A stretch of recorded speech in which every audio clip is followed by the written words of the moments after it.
Hello guys, मैं हूं अनिरुद्ध। जो लोग इंटर्नशिप वर्कशॉप वगैरह ज्वाइन किए हैं वो तो लोग तो मुझे जानते ही होंगे, बट जो लोग नहीं जानते हैं उनको फिर से बता दूं। मैं पीएचडी कर रहा हूँ यूनिवर्सिटी ऑफ शेफील्ड से।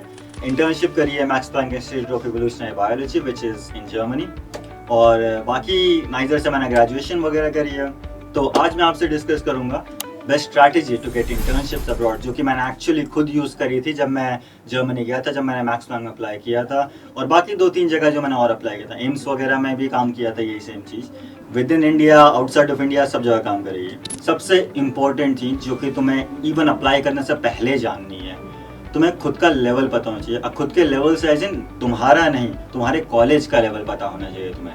अगर तुम टियर 3 कॉलेज में हो, टियर 2 कॉलेज में हो, टियर 1 कॉलेज में, तुम्हें पता होना चाहिए कि तुम्हारे कॉलेज कैसा है। अगर वो स्टेट गवर्नमेंट वाला कॉलेज है या फिर वो नेशनल लेवल कॉलेज है या फिर प्रॉपर इंडिया में तो खैर बहुत रेयर है international level colleges, almost none है, but still just in case तुम हो तो तुम्हें पता होना चाहिए।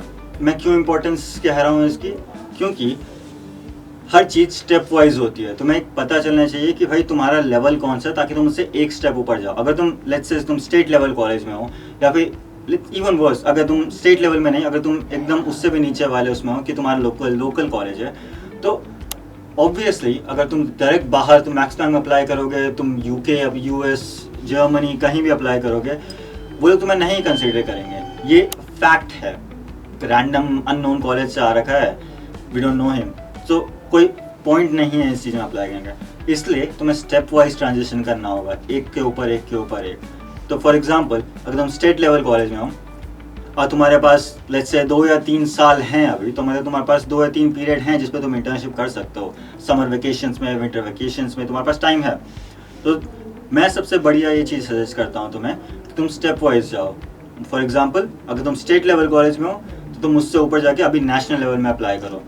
अगर तुम लेट्स से उड़ीसा में कहीं हो, तुम आंध्र प्रदेश में कहीं हो, वहाँ से तुम लोग अप्लाई कर रहे हो, तो ट्राई करो एम्स में हो गया, आइजर्स हो गए, नाइजर हो गया, तुम्हारे आईएससी हो गया, बैंगलोर में कुछ इंस्टीट्यूट्स हैं, बाकी वो सब हो गए, उन सब अप्लाई करो, नेशनल लेवल पे अप्लाई करो।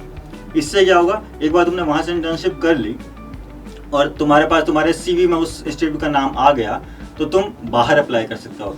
जब बाहर अप्लाई करोगे तो वो बंदा देखेगा कि हाँ भाई, मैं इसके कॉलेज को तो नहीं जानता हूँ, लेकिन इसने यहाँ पे इंटर्नशिप करी है, मैं इस कॉलेज को जानता हूँ। उससे क्या होगा, एक क्रेडिबिलिटी बनेगी कि हाँ, ये कोई रैंडमली नॉर्मल इंस्टीट्यूट से उठ के मेरे को अप्लाई नहीं कर रहा है, ये ही नोज व्हाट इज डूइंग, किसी एक प्रॉपर बैकग्राउंड से आया है, इसने रिसर्च करी है अच्छी, सिंस इन कॉलेजेस को मैं जानता हूँ। ये एक पर्सपेक्टिव बनता है। बारी बारी से देखना होगा कि तुम्हारे ऊपर कौन सा स्टेप है और स्टेप बाय स्टेप जाना होगा। तो स्टेट, नेशनल, फिर आउटसाइड इंडिया। मेरे पास थोड़ा बेनिफिट था कि मैं नाइजर में था। नाइजर में होने की वजह से, niger since already national institute है, उसको लोग जानते हैं मोर और लेस आउटसाइड इंडिया, तो उस बात पे मेरा थोड़ा बेनिफिट हो गया था। प्लस नाइजर में रिसर्च वगैरह अच्छी होती है। अगर तुम्हारे कॉलेज में रिसर्च नहीं होती, जो कि बहुत ज़्यादा कॉलेज में रिसर्च नहीं होती है, तुम्हें पहला फोकस है किसी ऐसे कॉलेज में घुसना जहाँ पे रिसर्च होती है, ताकि तुम एक्चुअल रिसर्च एक्सपीरियंस ले सको। इस हिसाब से तुम्हें फिल्टर करना है कौन कौन से कॉलेजेस में तुम अप्लाई कर सकते हो, कौन कौन से प्रोफेसर्स में तुम अप्लाई कर सकते हो। अगर तुम ऐसे कॉलेज से हो जहाँ पे रिसर्च होती ही नहीं है, तुम आईएससी में अप्लाई करोगे, तुम आइजर्स वगैरह में अप्लाई करोगे, तुम्हें नहीं मिलेगा। ठीक है, मिल सकता है, चांसेस हैं, बट नॉट दैट हाई।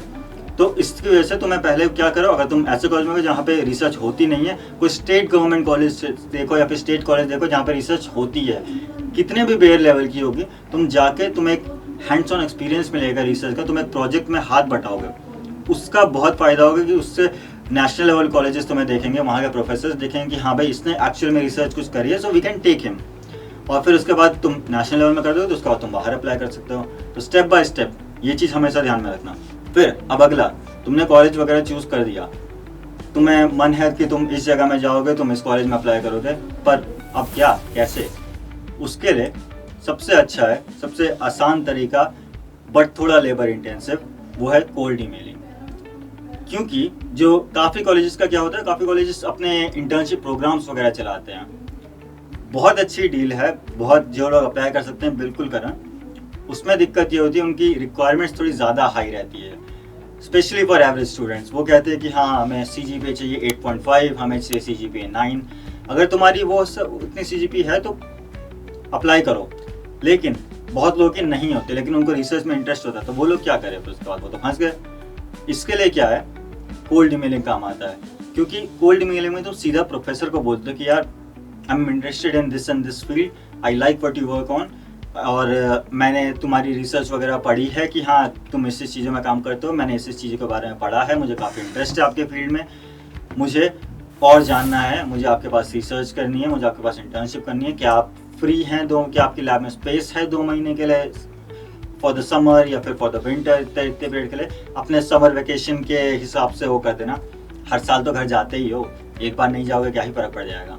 सो मैं जब इंटर्नशिप वगैरह करता था, हमारे नाइजर में 2 महीने का पीरियड मिलता है, तो मैं क्या करता था, जैसे 2-2.5 महीने का पीरियड रहता है, तो 10-15 दिन घर के लिए निकाल दिए, वहाँ घूम के आ गए, हो गया घर से, घर वालों से मिल लिया बस, बाकी का पीरियड इंटर्नशिप, वापस आके फिर कॉलेज में लग जाओ, बाकी विंटर में चले जाओ घर, किसी और पीरियड में चले जाओ, बीच में दिवाली की छुट्टियाँ तो पड़ती हैं काफ़ी जगह में, तो टाइमिंग वगैरह थोड़ी उस हिसाब से करो कि तुम मैक्सिमम यूज़ कर पाओ उस टाइम का, समर वेकेशन का या फिर विंटर वेकेशन का।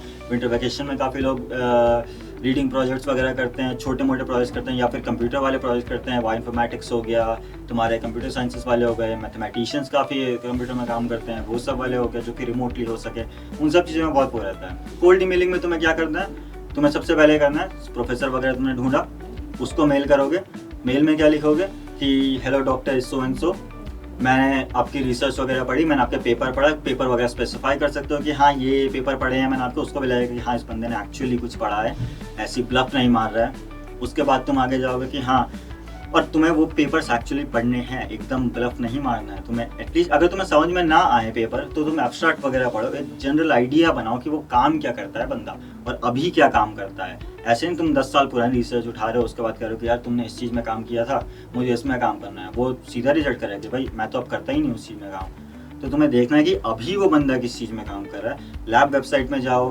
देखो क्या क्या है, उसके बाद ईमेल में डालो, ठीक है। उसके बाद फिर बताओ कि हाँ तुम क्या कर रहे हो, कि मैं बैचलर्स कर रहा हूँ अभी इस इंस्टीट्यूट से, इस कॉलेज से। अगर तुम स्टेट लेवल वाले के लिए अप्लाई करो तो कहो कि हाँ, तो स्टेट लेवल वाले के पास आइडिया होगा कि ये कौन सा कॉलेज की बात कर रहे हो, या फिर कोई रीजन की बात कर रहे हो कि कौन से रीजन में इनका कॉलेज है, तो एक रिलेशन टाइप का बन जाता है थोड़ा। तो थोड़ा वो लिखो कि हाँ कहाँ से करो, तुम्हारे बैचलर्स क्या है। अगर तुम्हारी ग्रेड्स वगैरह अच्छी खासी है, मतलब 8 से ऊपर हैं तो ग्रेड्स वगैरह भी लिख सकते हो कि हाँ मैंने इस सब्जेक्ट में ये ग्रेड लेके आए थे, 8.2, 8 ये CGPA वगैरह सब जो भी तुम्हारा है वो सब लिखो अच्छे से। उसके बाद कहो अपनी फाइनल पॉइंट में कि भाई I am interested in doing an internship with in you, would you let me know if you have some positions available in your lab for the time of summer और winter of 2025, 26 whatever, वो चीज़ है। तो इस तरीके से क्या होगा, तुम सीधा बाईपास कर दोगे वो एप्लीकेशन वाले सिस्टम को, तुम्हारा कोई फिल्टर नहीं लगेगा तुम्हारे CV या फिर तुम्हारे उसको लेके, और तुम्हारी किस्मत अच्छी रही तो वो डायरेक्टली तुम्हें बोलेगा कि आओ इंटरव्यू लेते हैं, इंटरव्यू वगैरह करते हैं, जो कि मोस्ट लाइकली होगा काफ़ी, वो एटलीस्ट या तो फ़ोन इंटरव्यू हो सकता है, या फिर तुम्हारा आजकल जूम मीटिंग्स बहुत ज़्यादा चल रही है, तो फेस टू फेस वगैरह में जूम मीटिंग में उसमें तुम्हारा इंटरव्यू लेंगे, तो उसमें भी वो कुछ ज़्यादा नहीं पूछते, वो बस ज़्यादा पूछेंगे कि हाँ तुमने उनके बारे में क्या पढ़ा है, तुम्हें उसकी रिसर्च के बारे में कितना बेस नॉलेज है, तुम कर सकते हो नहीं कर सकते। काफ़ी इनफॉर्मल इंटरव्यूज़ रहते हैं। ऐसे समझो कि तुम 2 लोग बात कर रहे हो और उसको भी जेन्युइनली क्यूरियोसिटी होती है कि तुम क्या कर रहे हो, तुम्हें कैसे उसकी लैब में इंटरेस्ट है। अब देखो, मानो खुद को उसकी जगह में सोचा कि तुम्हें प्रोफेसर हो बन लगे, तुम्हें कोई ईमेल करता है कि यार मुझे तुम्हारी रिसर्च बहुत पसंद आई, तुम्हें भी तो खुशी होगी हाँ मैं जिस बारे में काम करूँ उसमें जेन्युइनली लोग इंटरेस्टेड हैं और ये मेरी लैब में काम करना चाहते हैं।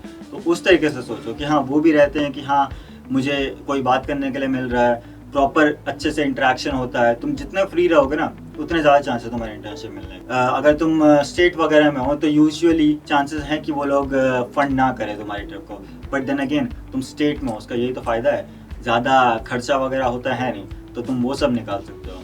तो कोल्ड ईमेलिंग बहुत इंपॉर्टेंट है, कोल्ड ईमेलिंग सीखो, बहुत सारे लोगों को ईमेल करो। इसीलिए हमने कोर्स वगैरह भी बनाए हैं साई एस्ट्रा में, हम लोगों को इंटर्नशिप वर्कशॉप चलती है जिसमें हम लोग कोल्ड ईमेलिंग सिखाते हैं बच्चों को। बट अगर तुम ट्राई करोगे तो कोल्ड ईमेलिंग से अच्छा कोई ऑप्शन नहीं है। अगर तुम एप्लीकेशन वगैरह में जा सकते हो तो एप्लीकेशन वगैरह भी ट्राई करोगे, तुम एलिजिबल हो, सब कुछ ट्राई करो, सब जगह हाथ मारो, पहले प्री रिजेक्ट मत करो कि यार यहाँ पे तो हो ही नहीं पाएगा। डालो, सब जगह डालो, पैसे थोड़ी लग रहे हैं, डालो। पर कोल्ड ईमेलिंग को भूलो मत, ईमेल करो लोगों को, आउटरीच करके बहुत ज़्यादा फ़ायदा मिलता है और बहुत बहुत अच्छे रिजल्ट्स मिलते हैं। तो कोल्ड ईमेलिंग में ध्यान दो। ओके।